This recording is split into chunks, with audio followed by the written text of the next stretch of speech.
Meraih makom penyaksian. Bagian kedua, melalui bahasa suci inilah Rasulullah menerima wahyu Al-Quran.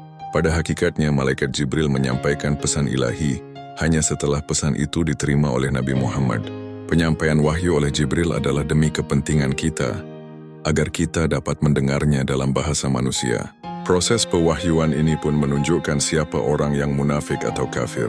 Mereka punya alasan untuk mengingkari wahyu Al-Quran, karena mereka tidak beriman kepada para malaikat. Dalil bahwa Al-Quran diwahyukan langsung kepada Rasulullah terdapat dalam Al-Quran sendiri. Dan sesungguhnya kami benar-benar diberi Al-Quran dari sisi Allah, yang maha bijaksana lagi maha mengetahui. Al-Naml ayat 6. Karena Rasulullah telah menerima wahyu sebelum Jibril membawanya, maka setiap kali Jibril menyampaikan ayat-ayat suci, Rasulullah lebih dahulu telah memahami dan membacanya. Inilah makna firman Allah. Dan janganlah kamu tergesa-gesa membaca Al-Quran sebelum disampaikan pewahyuannya kepadamu. Thaha, ayat 114. Ini ditegaskan oleh fakta bahwa ketika Jibril mendampingi Nabi, pada malam Mi'raj ia tak dapat mencapai langit ketujuh. Jibril mengatakan, jika aku maju selangkah lagi niscaya aku hancur menjadi debu. Di sanalah ia membiarkan Rasulullah SAW meneruskan Mi'rajnya sendirian. Allah menyatakan bahwa pohon zaitun, pohon tauhid, yang diberkahi itu tidak di timur maupun di barat.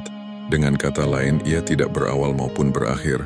Dan cahaya yang dipancarkannya tidak akan pernah terbit atau tenggelam. Ia azali sejak dahulu dan kekal hingga akhir masa.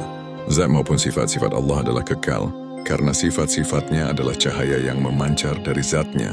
Manifestasi zat maupun sifatnya bergantung kepada zatnya. Ibadah sejati hanya dapat dilakukan jika tabir yang menutupi hati telah diangkat, sehingga cahaya kekal itu dapat meneranginya. Hanya setelah itulah jiwa akan melihat melalui pelita ruhani.